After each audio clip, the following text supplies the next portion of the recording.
Well, good morning. This is Barry Odell with the Church of Christ at Mammoth Spring Facebook page. Hope everybody's doing well today.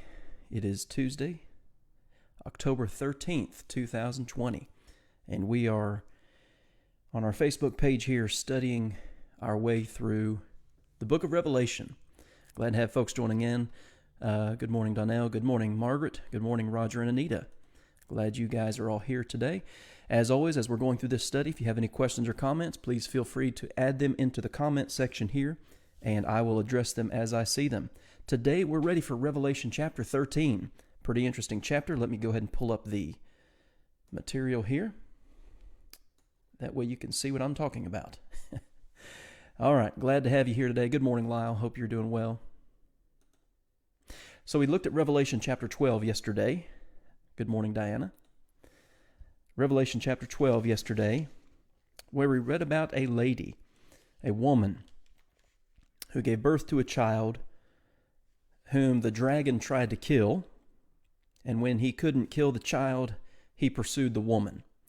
And we put all that together and we understand what those are emblematic of, and of course the book of Revelation is just that. It is a book of symbols, a book of signs. Again, Revelation chapter 1 and what verse is it? Verse 1.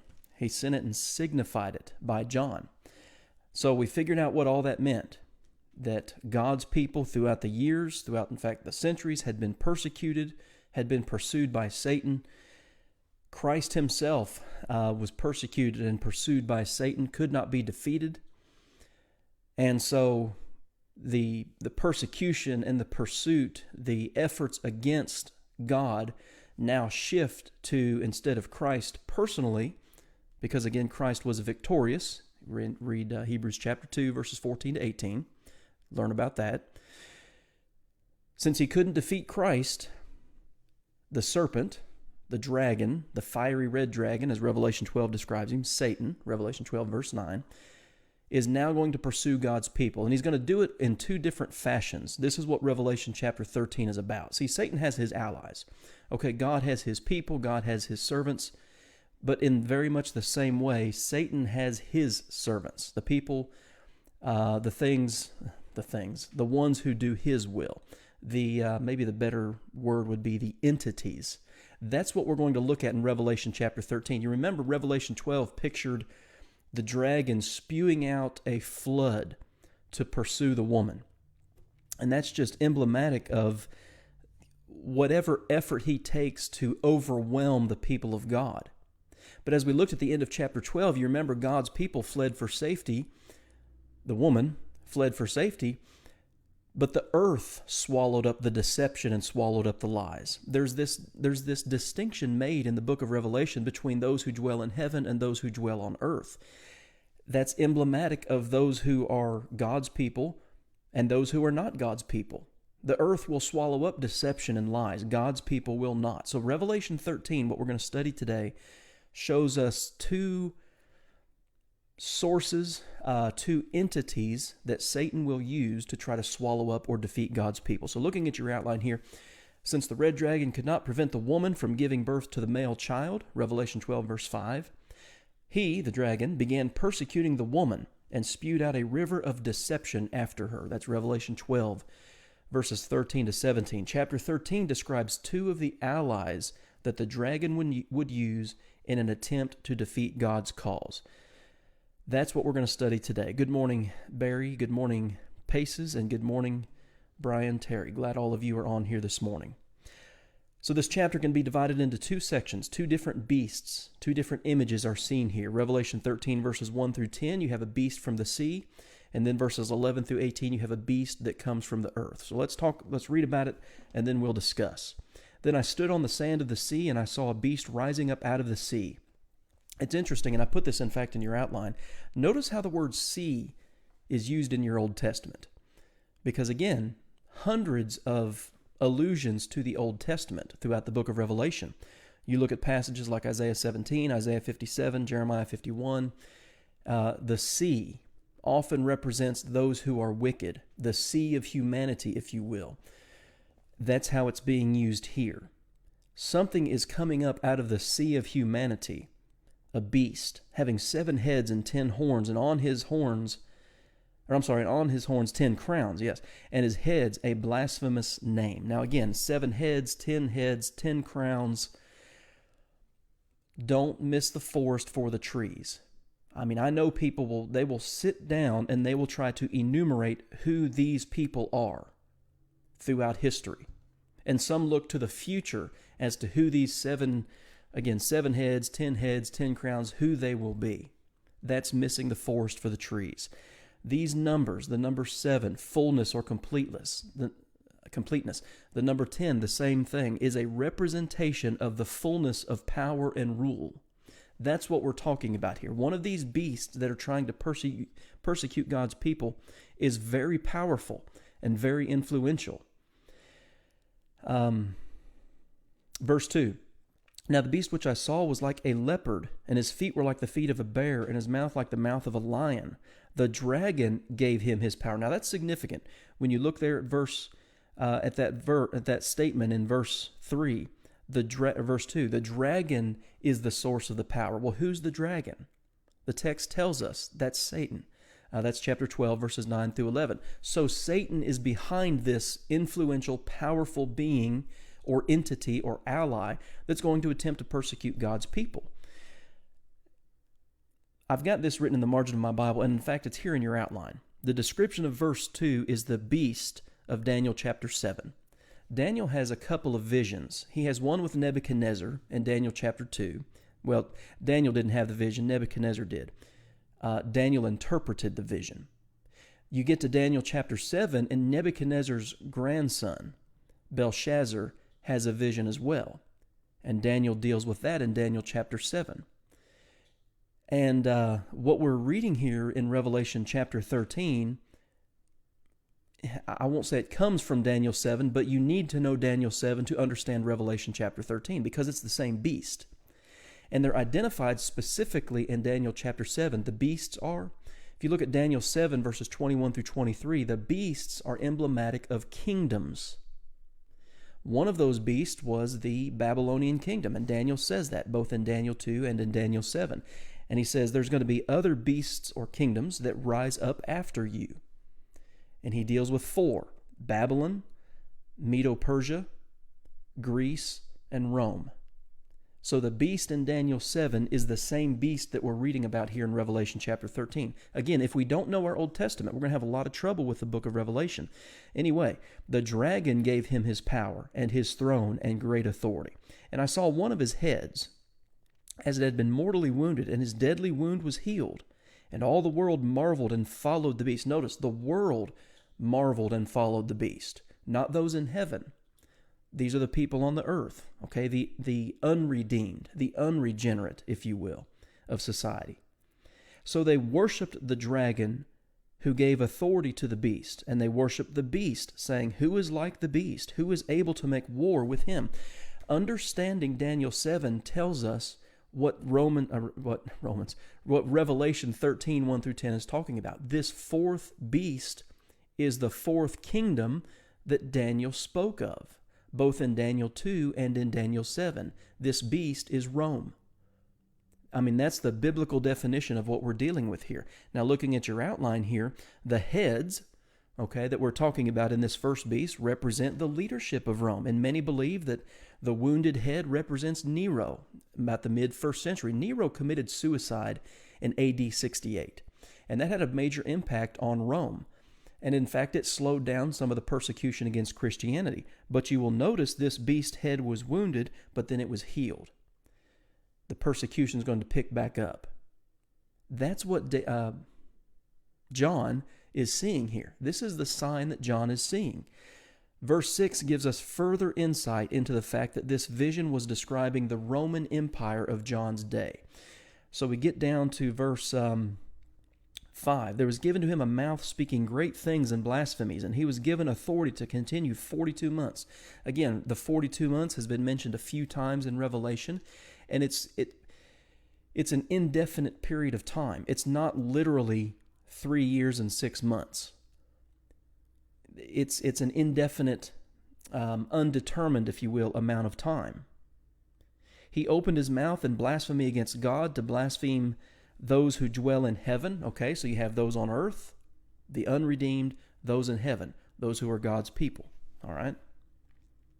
It was granted to him. Now we're going to notice something here. I want you to place your marker in Revelation 13 because I want to show you something. It was granted to him, okay, this beast, to make war with the saints and to overcome them. So here's what I want to do. I've already got it marked because I knew I was going to do this. I'm going back to Daniel chapter 7, and I want to read something to you where Daniel is talking about this fourth beast. In fact, in Daniel 7:17, it says this: "Those great beasts, which are four kings which arise out of the earth. But the saints of the Most High shall receive the kingdom and possess the kingdom forever and ever." So then he talks about, beginning in Daniel 7 and verse 19, the fourth beast, which is a kingdom. Again, you look at Daniel 7 and verse 23. The fourth beast shall be a fourth kingdom on earth, which shall be different from all other kingdoms. And as you keep reading down through here, Daniel 7 and verse 25, he shall speak pompous words against the Most High. Okay, so Revelation 13 talks about this beast having the name of blasphemies on his head. Well, Daniel 7:25, he's going to speak against the Most High. Now listen, shall persecute the saints of the Most High, and shall intend to change times and law. Then the saints shall be given into his hand for a time and times and half a time. That is Revelation chapter 13. So one thing I said in the beginning of this study is that the book of Revelation is a challenging book to understand. It's not impossible to understand. If you know your Old Testament, specifically here with Revelation 13, if you know Daniel chapter 7, you know exactly what is being discussed here. It's not hard to see. We have to appreciate that. All right, so let's get back to Revelation chapter 13. So he's going to make war with the saints and overcome them, Revelation 13, verse 7. Authority was given to him over every tribe and tongue of nation. Listen, all who dwell on the earth. Again, there's a distinction between those who dwell in heaven and those who dwell on the earth will worship him. Well, again, the beast, the him, is that fourth kingdom. It's the Roman Empire. Let's see, verse 8. All who dwell on the earth will worship him whose names have not been written in the book of the Lamb, book of life of the Lamb, slain from the foundation of the world. If anyone has an ear, let him hear. This is a call to attention to what the prophecy is. He who leads into captivity shall go into captivity. He who kills with the sword must be killed with the sword. Here is the patience and faith of the saints. To the Christians, he's saying, Rome is using the sword. Rome is using captivity. But if you endure through it, if you're faithful through it, everything's going to be okay. Revelation 13, verses 1 through 10, Satan's first ally against the Lamb is the evil government of Rome. Now in verses 11 through 18, he talks about a second beast or a second ally that the dragon is going to use in an effort to stop God's cause. I saw another beast coming up out of the earth, and he had 2 horns like a lamb and spoke like a dragon. And he exercises all the authority of the first beast in his presence and causes the earth and those who dwell in it to worship the first beast. Okay, emperor worship, that was not uncommon in the Roman Empire, whose deadly wound was healed. He performed great signs so that he even makes fire come down from heaven on the earth in the sight of men, and he deceives those who dwell on the earth by those signs which he was granted to do in the sight of the beast, telling those who dwell on the earth to make an image to the beast, who was wounded by the sword and lived. Again, that beast of verse 14 is what's discussed in verses 1 through 10. Let the context define the symbolism for you. So let me look at the outline here real quick before I go any further. A lamb, okay, verse 11, a lamb, biblically speaking, is always representative of a sacrifice or worship. Always. So the authority that this beast had was derived from the first beast that had been wounded. And then just a little historical note here. After the death of Nero, Rome was somewhat disorganized, and the effort to persecute Christianity halted. And it really didn't come back into major effect until you see Domitian come in around the end of the first century. And Domitian didn't focus his persecution just on Rome. His went empire-wide. It went out beyond the city of Rome and into various regions of the Roman Empire. We have to appreciate that historical fact too. So, verse 15, he was granted power to give breath to the image of the beast, that the image of the beast should both speak and cause as many as would not worship the image of the beast to be killed. Again, a sign of persecution. If you don't submit to Rome, you're going to be in trouble. That's what we're dealing with here. He causes all, verse 16, both small and great, rich and poor, free and slave, to receive a mark on their right hand or on their foreheads. Now, we've already read about God's people being marked, haven't we? You go back to Revelation chapter 7. God's people are already marked out. He knows who they are. Again, 2 Timothy 2 and verse 19. But guess what? So does the beast. The beast knows those who are his, and he's doing whatever he can to get God's people now too. Why does he give them this mark on their right hand or on their foreheads? Well, so that no one may buy or sell except one who has the mark or the name of the beast or the number of his name. Here we go. Here's where it gets interesting. Here is wisdom. Let him who has understanding calculate the number of the beast, for it is the number of a man. That's key. It is the number of a man. His number is 666. All right. 666. I want you to think about numbers in the book of Revelation just for a minute with me, and think first of all about the number 7. So I've got actually a list here in the margin of my Bible. I'm going to tell you what. I don't know how many of you have watched my live streams for a while or not, but I tell you one thing I do is I keep a wide margin Bible so I can make notes.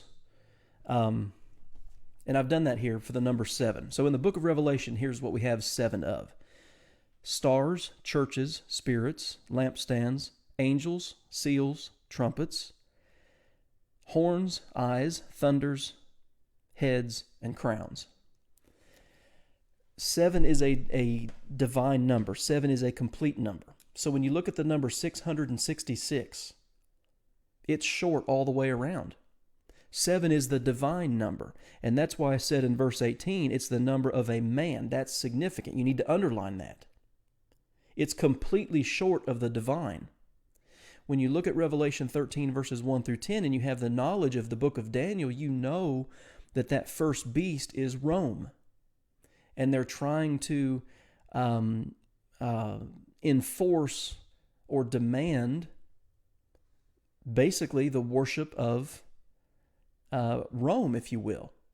And as you read verses 11 through 18, we're reading about the deception that comes through that.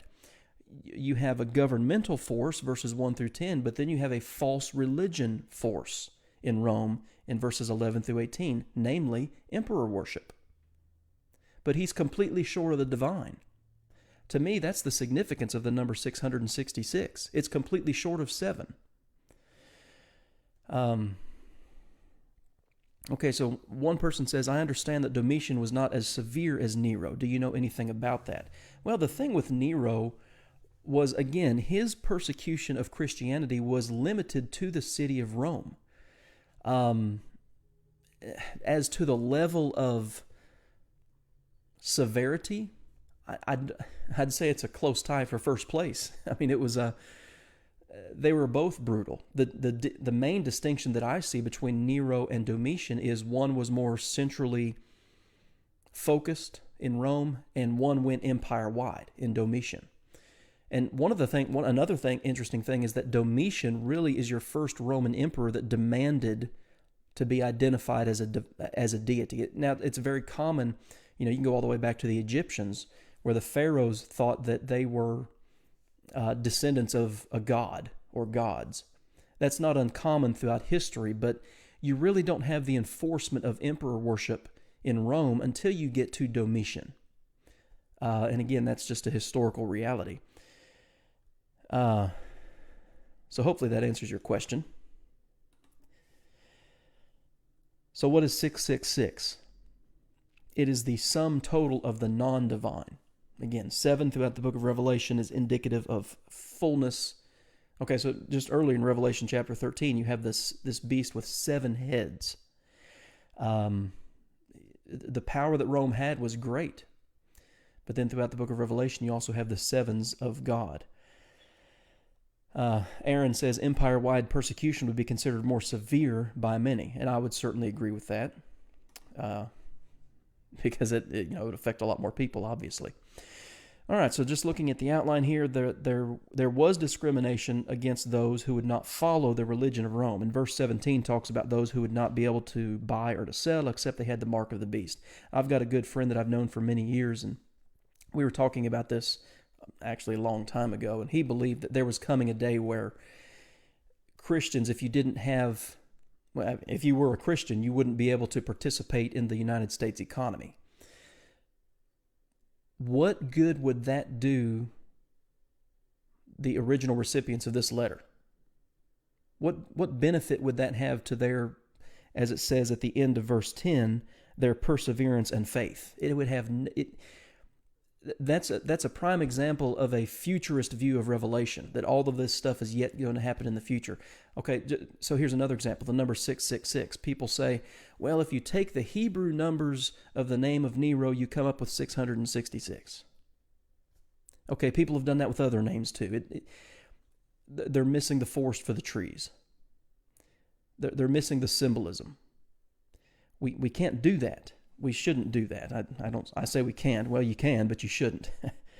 Understand the broader context of Revelation. Just as God's people are marked, again, Revelation 7, Satan knows those who are his too. And here's the thing. If Satan's already got you, he's not coming after you.